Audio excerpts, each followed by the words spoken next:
Hello students. So today in this video we will solve physics PYQs question. I hope these questions are useful for you and beneficial for you.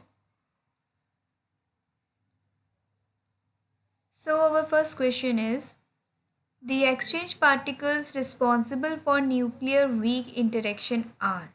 So first of all, what is particles? Particles which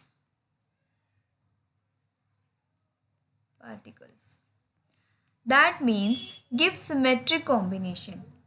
जो particles हमें symmetric combinations देते हैं, symmetric combinations, so that are called boson, उन्हें हम बोलते हैं bosons.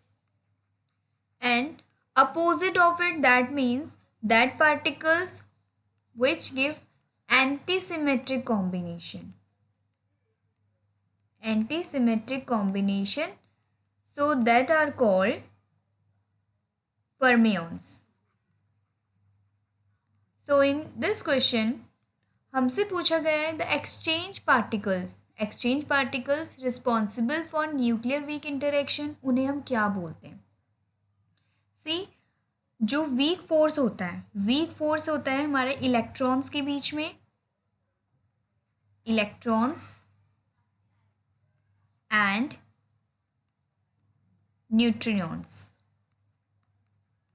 Okay, so the weak force between electrons and neutrons.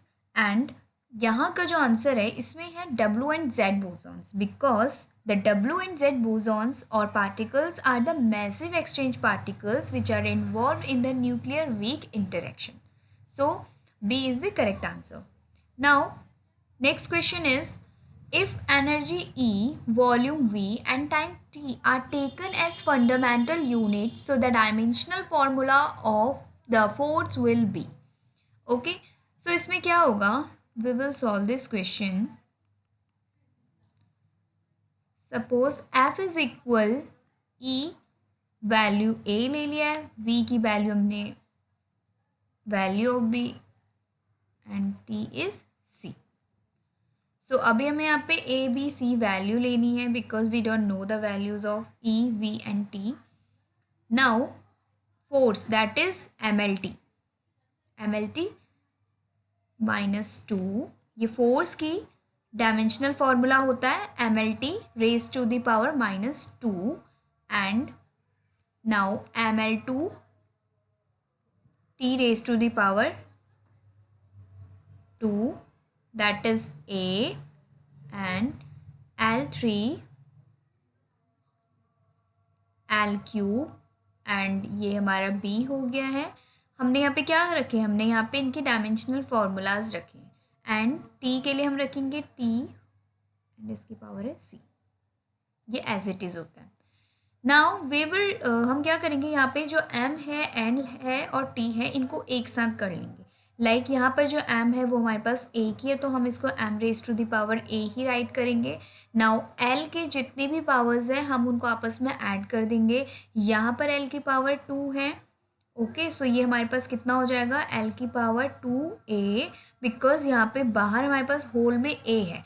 सो ये इस तरीके से L की पावर 2 एंड A, तो ये क्या हो जाएगा L की power 2A and we know that in multiplication power will be added.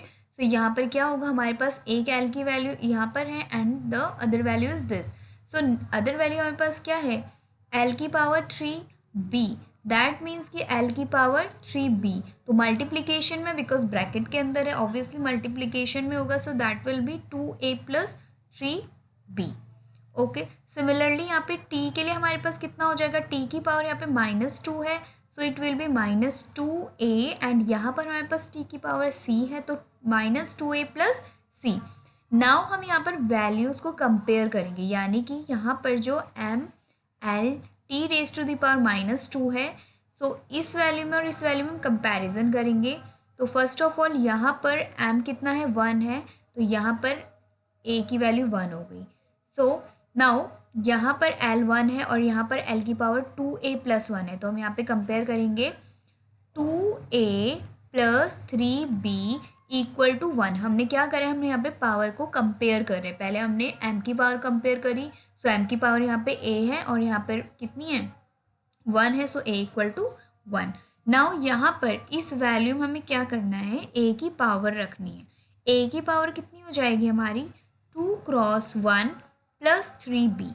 सो अगर हम इसको सॉल्व करेंगे so we will be get the value of b which is half, that means less 1/3। ठीक है, 1/3 is the value of b।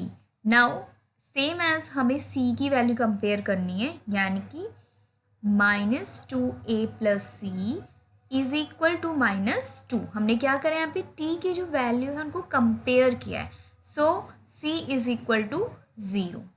Okay, so इसका आंसर कितना हो जाएगा हमारा, that will be a1 e v की पावर -1/3 एंड t की पावर इज 0, बिकॉज हमने यहाँ पर जो a b c की वैल्यूज़ निकाली ये हमने आफ्टर कंपैरिजन करके निकाली। Okay, so now the next question is question number 3rd. A body when dropped freely from certain height reaches the ground in time t second, so the average velocity during its journey is, कितना हो जाएगा। यहाँ पर हमारे पास क्या है कि एक बॉडी है वो फ्रीली ड्रॉप हुई एक हाइट से, सर्टेन हाइट मतलब कि हमारे पास जो हाइट है वो नोन होगी, कुछ हाइट से एक बॉडी जो है वो फ्रीली डाउन होती है, गिरती है और ग्राउंड पे पहुँचती है टी सेकेंड में। ठीक है, सो उसकी एवरेज वेलोसिटी हमें बतानी है ड्यूरिंग इट्स जर्नी, मतलब कि यहाँ से हाइट से ग्राउंड तक वो जो हमारे पास जो बॉडी आई है उसकी हमें टाइम पीरियड हमें यहाँ पे उसका बताना है, एवरेज वेलोसिटी हमें उसकी बतानी है। So first of all we will write the relation h is equal to, that is height, half gt square, that is the relation.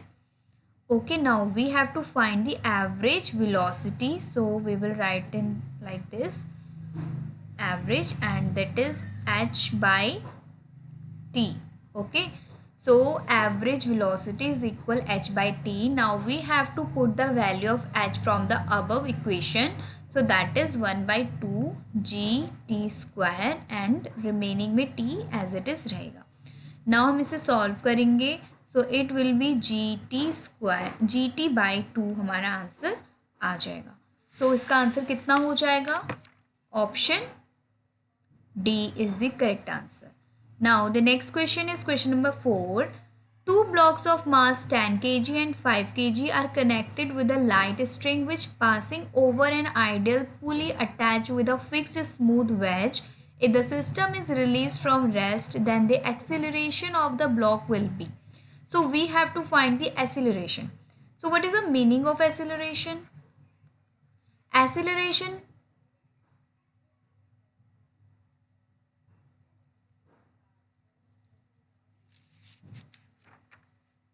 now first what we have to do, we have to find acceleration. So acceleration a is equal to 10 minus 5 and sine 37 degree.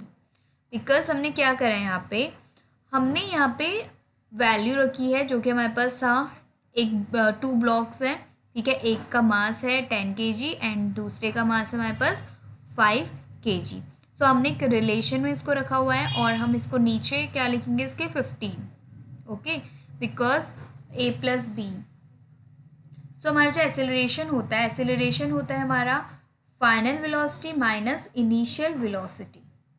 Okay, final velocity minus initial velocity हमारा acceleration होता है। Final that means कि कहाँ से कहाँ तक उस object को हम प्लेस कर रहे हैं या हम उसको पुश कर रहे हैं। Okay, so now a is equal to 100 minus 50, 100 negative 50 multiply by, यहाँ पर 37 डिग्री है तो साइन 37 डिग्री की वैल्यू कितनी हो जाएगी, 3/5 and divided by 15। Okay, so now इसको जब हम सॉल्व करेंगे सो it will B 100 minus 30 and divided by 15 and ये हो जाएगा हमारे 70/15। अगेन हम इसको कट करेंगे, it will be 14/3 metre per second square is the unit of acceleration. Okay, so यहाँ पर बेसिकली हमने क्या करा है, केजी है तो केजी को हमने ग्राम में कन्वर्ट कर दिया, ठीक है। So the answer is 14/3 metre per second square. Now next question is, if a ball of mass 4 kg moving with velocity of 3 meter per second collides elastically head on with another ball of mass 6 kg which is at rest, then the ratio of speed of second ball to first after collision will be कितना होगा। तो हमें basically यहाँ पे ratio बताना है। Question है हमारा कि एक बॉल है जिसका मास 4 kg है, उस बॉल को, वो जो बॉल है मूव करती है वेलोसिटी में, उस बॉल की जो वेलोसिटी है that is 3 metre per second है, collides elastically head on with another ball, फिर वो दूसरे बॉल से कोलाइड करती है, दैट मीन्स की टकराती है, एंड उस बॉल की जो नेक्स्ट बॉल है उसका वेट या उसका जो मास है वो 6 kg है, जो कि रेस्ट पे थी, विच इज़ एट रेस्ट। तो हमें ये बताना है कि रेशियो ऑफ स्पीड कितनी होगी of second ball to the first after collision will be, ठीक है। सो कितना हो जाएगा यहाँ पे, हम इसको सॉल्व करेंगे। फर्स्ट हमने एक लॉ पढ़ा था, बाय, ये क्वेश्चन हमारा सॉल्व होगा by conservation of linear momentum, conservation of linear momentum, okay. So it will be 4 multiply by 3, क्या करेंगे हम 4 मल्टीप्लाई बाई 3, क्योंकि हमारा जो लीनियर मोमेंटम होता है वो कितना होता है 4 kg, तो ये हमारा मास हो गया और v, ओके, mv। सो हमने यहाँ पे क्या करा, लीनियर मोमेंटम का रूल होता है linear momentum is equal to m into v, product of mass and velocity, okay, is equal to 4v1 plus 6v2। इसको सॉल्व करेंगे, 4 3 जा, नाउ इसको हम शॉर्टली सॉल्व करेंगे, लाइक 4 3 जा 12 is equal to 4v1 plus 3v2। Now हम इसमें common लेंगे, कॉमन इसमें कितना आ जाएगा 6 आ जाएगा, ये 6 2v1, okay, and plus 2 3v2, ये 6 है, दिस इज 6, ओके। सो हमने क्या करा है, हमने बेसिकली यहाँ से 2 कॉमन लिया, बिकॉज 2 6 इज 12, 2 2 जा 4 and 2 3 is 6। Now E is equal to v2 minus v1 by 3, okay, so is equal to 1। So यहाँ से हमारा v2 का वैल्यू निकल जाएगा, v2 is equal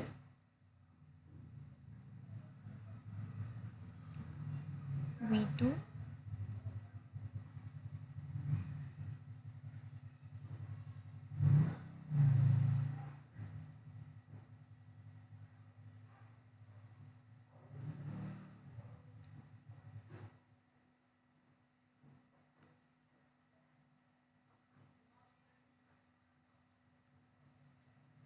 v2 minus v1 is equal 3, okay.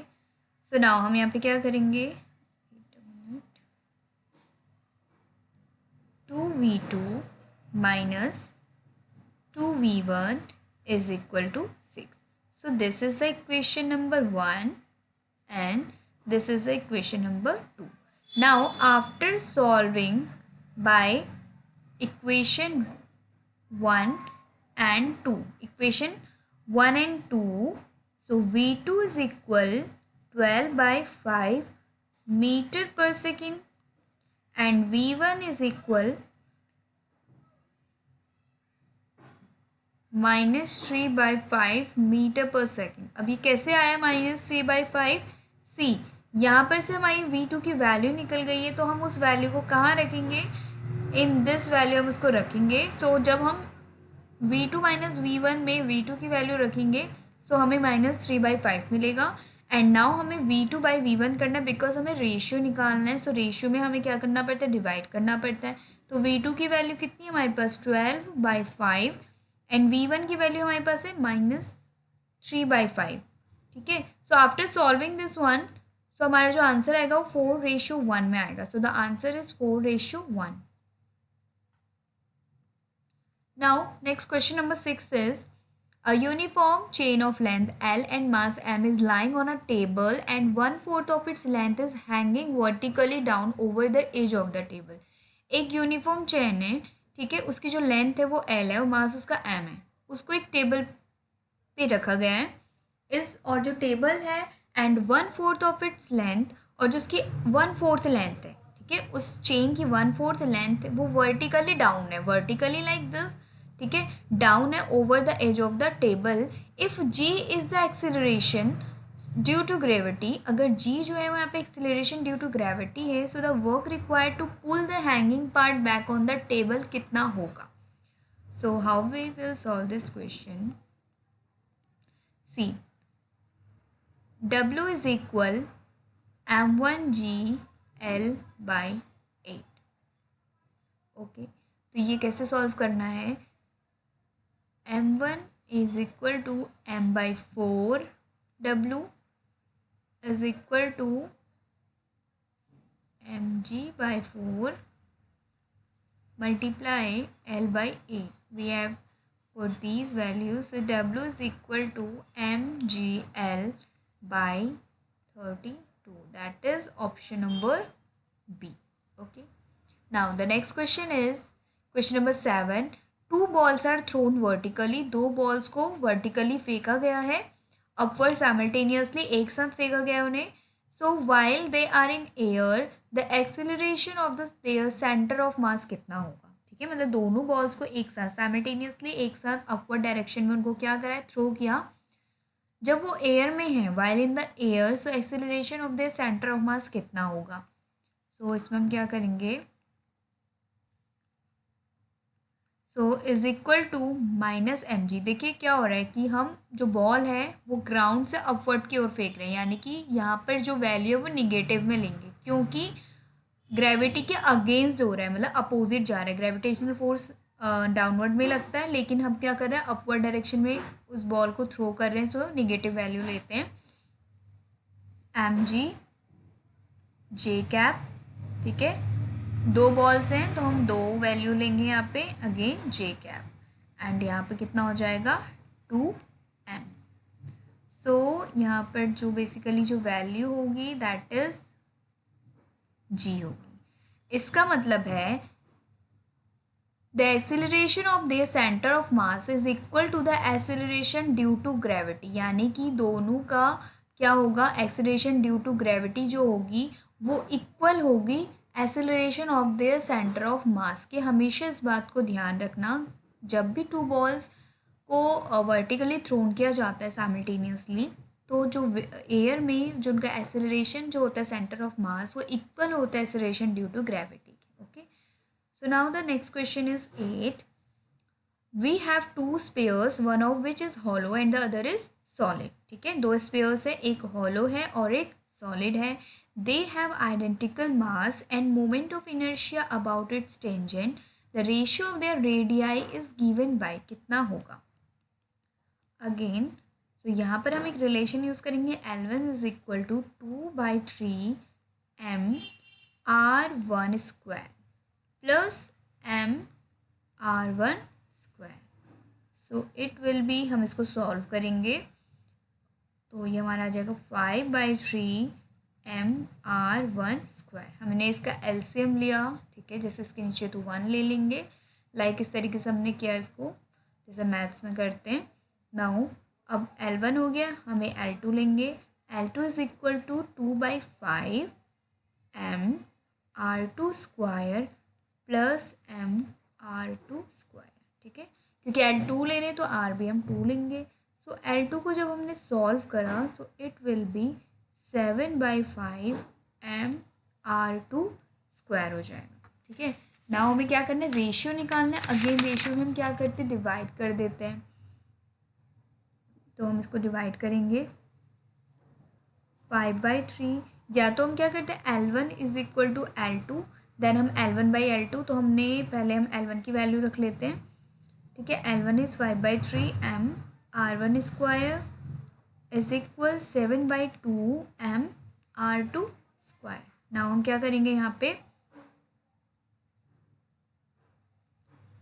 R1 upon R2 को हम एक side को रख देते हैं. स्क्वायर इज इक्वल टू, अब हम इनकी वैल्यूज़ रखेंगे. R1 की वैल्यू हमारी कितनी थी जब हम इनको सॉल्व करेंगे, like 5/3 divided by 7/2. So overall answer is 21/25 आएगा. ठीक है, अब हमें रेशियो में निकालना है. सो R1 R2, तो ये क्या हो जाएगा आपका, रूट हो जाएगा 21/25. सो 21 का root as it is and 25 का root is 5. So our answer is option number C, that is under root 21/5. Now question number 9 is a particle of mass m is moving in a plane. ठीक है, एक particle है जिसका मास कितना m है, is moving in a plane along a circular path of radius r. its angular momentum about the axis is l. उसका जो angular momentum है about the axis l है. So the centripetal force acting on the particle is, कितना हो जाएगा centripetal force. ठीक है, सो यहाँ पर हम क्या करेंगे, L इज इक्वल, एक रिलेशन होता है MV/R. सो यहाँ से V कितना निकल जाएगा, V is equal to L/mr. Now F is equal to mv²/r होता है. हमने यहाँ पे क्या करेंगे, F is equal to L² रखा बिकॉज mv² बोला है. सो mv² कितना हो जाएगा, L² above the equation and divided mr³. So option number, which one is option number C is the correct answer. Now next question number 10. If the earth suddenly stop rotating, ठीक है, अगर जो अर्थ है वो अचानक से रोटेट करना बंद कर देती है, so the value of G at the equator would कितनी हो जाएगी, क्या होगा. So simple है, when earth stops rotating, so the value of G increases at the equator. because हमारी जो अर्थ होती है वो कैसी होती है, एक बल्जिंग शेप होता है, लाइक टॉप से एंड बॉटम से फ्लैट होती है, बट फ्रॉम द साइड वो कैसी होती है, थोड़ी ब्लजिंग. ठीक है, सो यहाँ पर क्या होता है, बल्जिंग होता है साइड से. तो इक्वेटर होता है हमारा सेंटर वाला पोर्शन.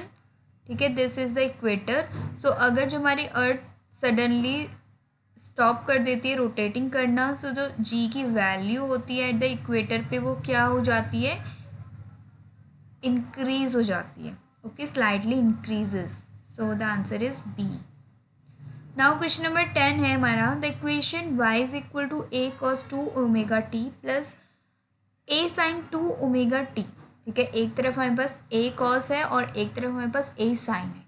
तो इसको हम कैसे सॉल्व करेंगे, सी y is equal a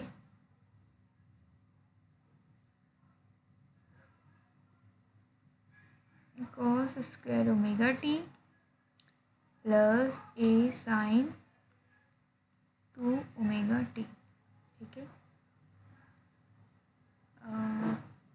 so this will be 2a sin and this is 2ωt plus π/4.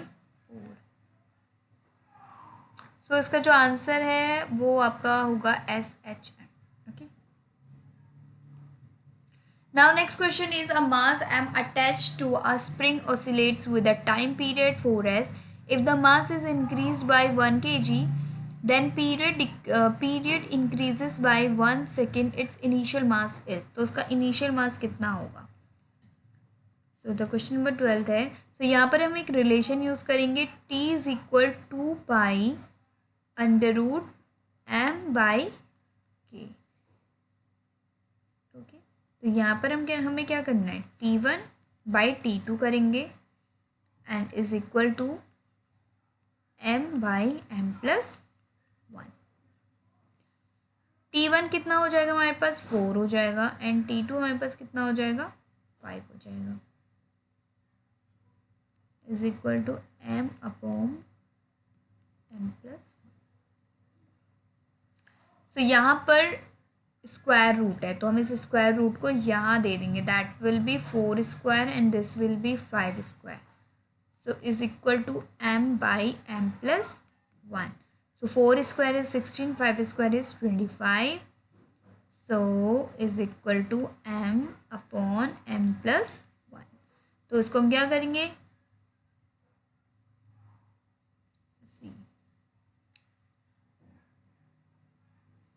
16m plus 16 is equal to 25m. Now 9m is equal to 16m. So m is equal to कितना हो जाएगा मेरे पास, जो m की value आएगी that will be 16/9 kg. Okay, बस हमें इस रिलेशन को याद रखना, इसमें वैल्यू पुट करनी and we will find the answer. Next question is two capillary tube of radii 0.3 cm and 0.4 cm are dipped in the same liquid. The ratio of respective height through which liquid will rise is. हमें इसमें क्या find करना है, again हमें ratio find करना है. तो यहाँ पर हम अगेन एक रिलेशन यूज करेंगे that is h is equal to 2t cos theta by g. And जो h होता है वो इन्वर्सली प्रोपोर्शनल होता है 1/r के. सो यहाँ पर क्या होगा, इसका आंसर होगा 4:3. ओके, 4:3 बिकॉज हमने क्या करना है यहाँ पे 0.3 सेंटीमीटर एंड 0.4 सेंटीमीटर है. ठीक है, तो वैल्यू पुट करना है, आंसर आ जाएगा. Now next question number 14 is heat is supplied to an ideal monoatomic gas at constant pressure. heat supplied की गई एक ideal monoatomic gas पे, pressure कैसा था, constant था.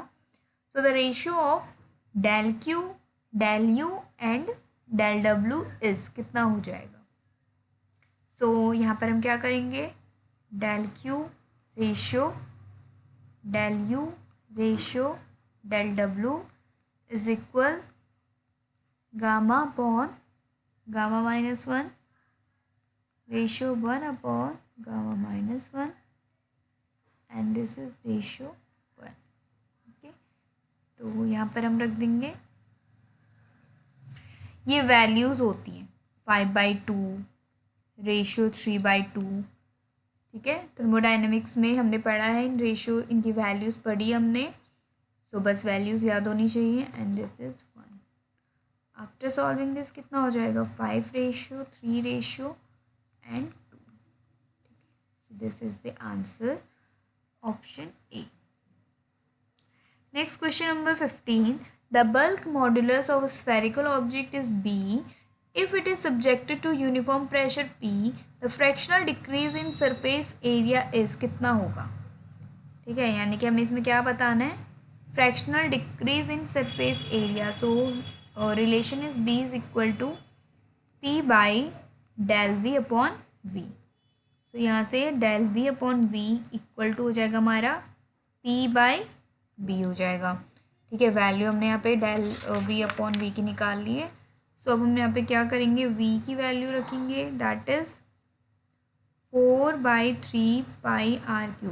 ये क्या है हमारा, ये है वॉल्यूम. ठीक है, सरफेस एरिया, लाइक ये रिलेशन है, फॉर्मूला है, आपने पढ़ा होगा.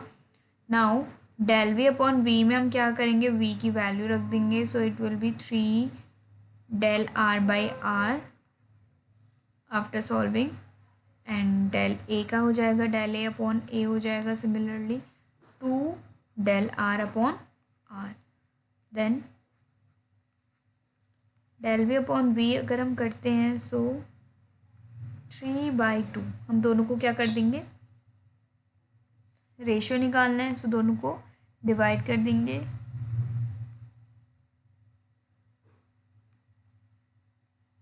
This is 3/2 del A upon A is equal to P upon B. जो हमारा P अपॉन B है वो हमारा del A अपॉन A है एंड इसको जब हम सॉल्व करेंगे सो it will B 2P upon 3B. 2P upon 3B. Option number C is the correct. Now next question is the latent heat of vaporization of substance is. The latent heat of vaporization of substances क्या होगा. So the latent heat of vaporization of substance is always greater than its heat of fusion.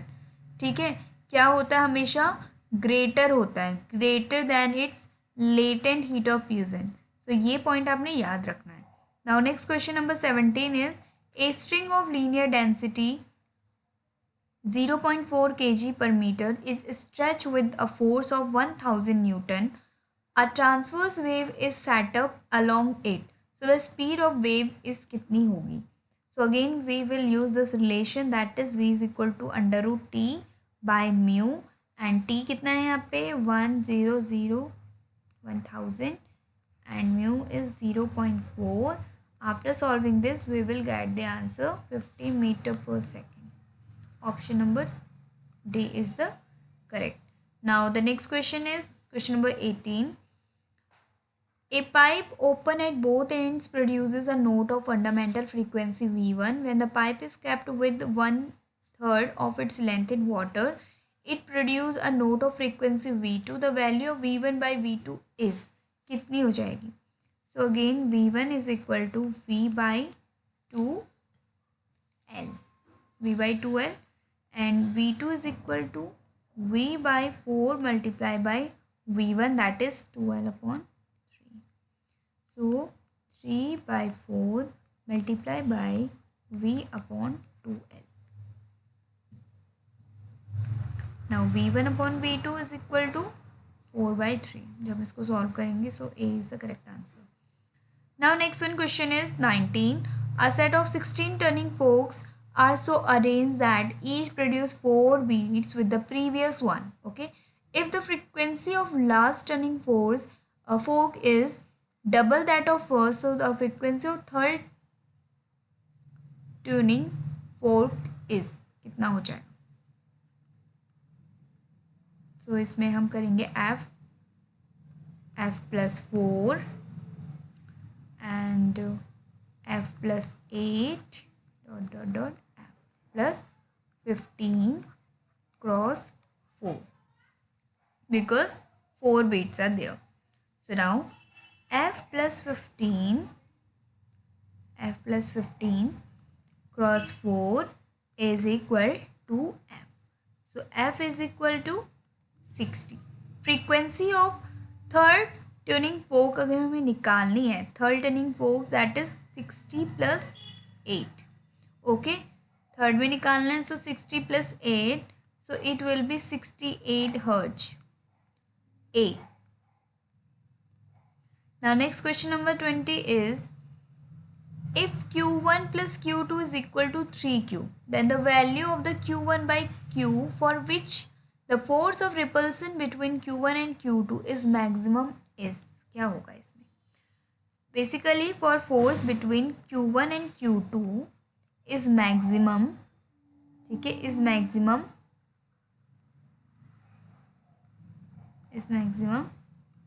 Q1 is equal to Q2.